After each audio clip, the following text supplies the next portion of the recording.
14,000. That's cool. But I'm seriously fixing to run out of gas. Like, I know I am. I don't see any fuel left in the tank at all. There's 14,300. It's still getting sick. I'm calling it. No, I'm gonna hold it down. I'm gonna hold it down. I didn't come this far. Okay. There it goes. It went to like an idle. I hit the gas again. What are we doing here? What are we doing here? I'm gonna kill it. It's sick. It's choking. I don't want to burn anything up. Okay, killing the motor. All right. Now we're on one long, cold-ass glide. Ooh, that was fun, kinda. An hour and 38 minutes it took me to climb up to 14,200 or something for change. Disconnect the oxygen from the engine. I don't want it setting any kind of oil on fire or anything. So I promised you guys a story about what happened to me back in the day. I reckon I was, shoot, I don't even remember now, 22, 23. I think I was 22 years old. Yeah, I'm a Louisiana guy, so we do things like snake handle around here. And one night I decided, back up just a moment, I digress. A friend of mine had a timber rattlesnake in an aquarium. It was like a 2-foot long timber rattlesnake. I went back there at his house and we were partying one night, having some beers. I went back there and picked this thing up a couple of times, and some people wanted to see me do it, so they like, show me. We did that, you know. It's like they didn't believe me or something. So I would go back there and pick up the snake. I think the third time I picked it up, I just let it slip a little, and he got one fang in my index finger, and it hurt. It felt like somebody drove a nail through it, and I decided that I would call Poison Control Center, and I knew the number by heart. It's 1-800-222-1222 in Louisiana. I called and I said, it's got to be about a timber rattlesnake, and I was wondering if there's anything that I need to do, like, you know, you put tobacco on a bee sting or something. This is before I was a pharmacist, so I really didn't know. It's like, go to the hospital. Are you crazy? You sure it was a timber rattlesnake? Like, they had trouble believing me because I was so calm about it, and it's not something I just did for the hell of it. I actually read books and studied on it quite a bit before I even attempted to pick up a venomous snake. And I'd always picked up non-venomous ones beforehand and sort of perfected my technique, if you will. But at that point, I'd been picking up venomous snakes for 5 or 6 years. Something I knew how to do, and I did pretty regularly, actually. Whatever kind of hobby that is. God, I'm freezing cold. 12,800. It is freezing cold up here. Off I go to the ER. One of my buddies drove me there. The Poison Control Center had already called them. They were waiting at the door with a wheelchair and a shot of morphine. And they hit me with that morphine IV bolus. That's just where they stick it in your vein. Just like a heroin junkie would do, I guess. Man, they hit me with that stuff and it screwed me up. Like, I'd had a few beers, but that just made me drunk, and I was just drunk. It helped with the pain a little bit, but they started putting IVs in me, and they hit me with this or that or another. I don't know what all they give me. But at one point, they gave me the anti-venom. Spring Hill had 5 vials of anti-venom on site. They started pumping that shit in my veins. As it turns out, Kyle is allergic to horse-derived anti-venom. And I told them as soon as they hit me with it, like, y'all, something is wrong. Like, this is wrong. It just feels wrong. Everything about it feels wrong. And they kind of laughed, like, hi, look at the drunk guy, you know. Turns out it was wrong. The swelling had gotten so severe, it was running up my arm.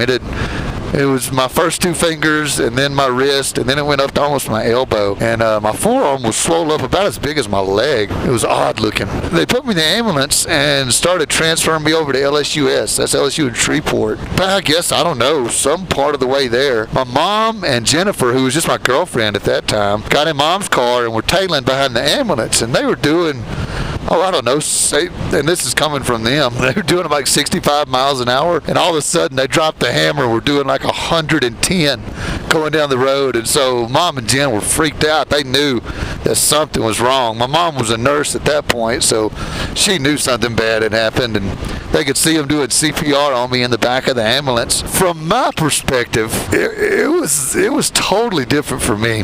I remember fading out, just almost instantly being somewhere else. When I say a place, I mean it was whatever you call it, heaven. It was a good place, and when I got there were other people there, and they like rejected me at the gate, man. It wasn't in words, there wasn't English, and they weren't faces, but it was I guess the closest word to describe it is almost like a telepathy. You know, like I wanted to be there so bad that it devastated me when they told me no. Just devastated me. I mean, sheer devastation. It sinks me now to think about having to come back to this world. When I came to, it was like I was whisked away, and the dude had a shot of, I guess, adrenaline, just like Pulp Fiction, like hammered some adrenaline right to my vein.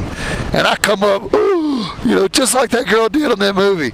And I was tripped out, like what? The sirens were wailing. I could feel the ambulance hitting bumps. I felt nauseous. I was just like, why? And then it was just sort of like a string of flashes. Just as cliche as it sounds, the next thing I remember, I was in the hospital, and they were running me down a hall, and some guy was holding up an IV bag, and I could see the lights like zooming by on the ceiling as they ran down this hall, and they were jibber-jabbering with their medical talk, and you could see they were running with me. At that point, I just faded out. It just faded to black. It was like the blink of an eye. I came to, and I wonder if I got oxygen left. Nope, no oxygen. 10,000 feet.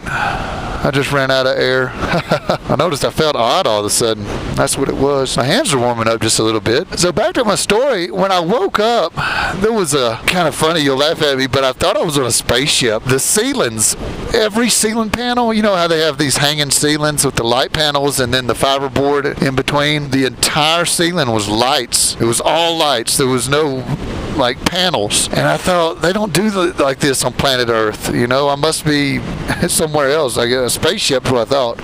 Well, then my mind kind of started kicking again, and I could tell that, okay, there's an IV machine. I could see the little heart rate monitor, beep, beep, beep. I looked over, and there was a guy in a desk right up against my bed facing me. Like the desk was touching the side of my bed, and he was writing down notes, looking at all these instruments and things that were beeping. I realized, like, damn, I'm in the hospital. Okay. I asked him, I said, since when do people get their own personal nurses in their room? And he said, everybody in critical condition gets their own nurse. I said, I'm in critical condition? He said, not anymore. And he got up and he walked out.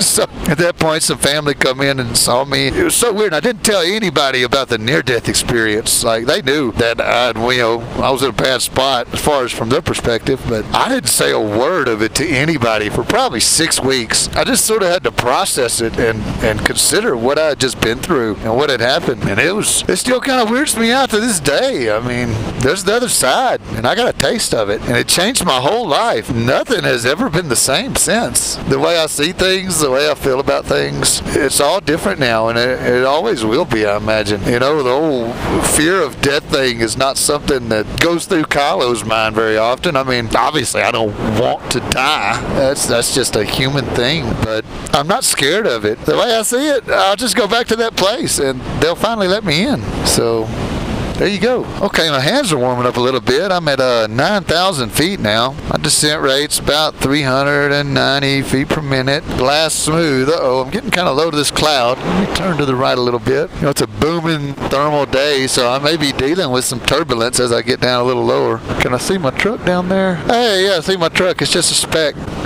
Still kind of chilly. I ain't gonna unzip my clothing just yet. So I wonder if you can see through it. Does that make it a cloud? So that's it. Near-death experience. They're real. Call it what you want.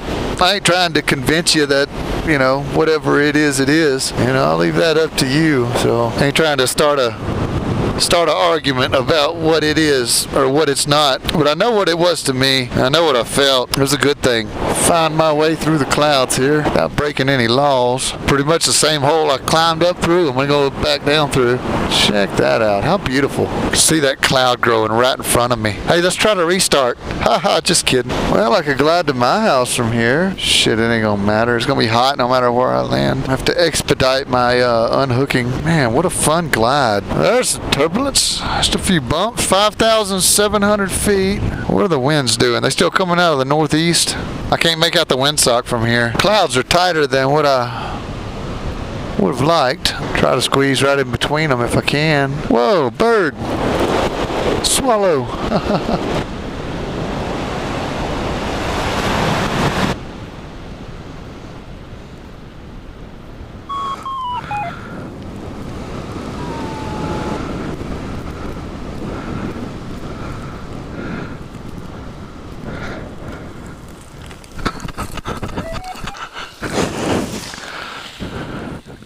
All right,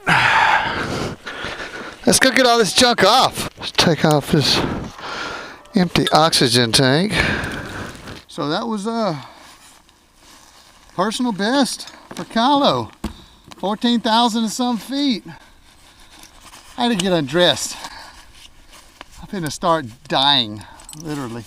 Okay, Kyle out. All right, so I was able to avoid heat stroke. That was pretty fun. I don't know just how exciting of a video that's gonna be, but it was a fun flight and a fun glide. Pretty good spot landing from 14,000 feet, right by the flagpole where I was aiming. Heck yeah. So I'm gonna go catch a snack and something to drink. Probably go for an evening flight. It was pretty good today. Yeah, the oxygen injection was pretty cool. Had no idea it would work as good as it did. So this is officially Kyle out.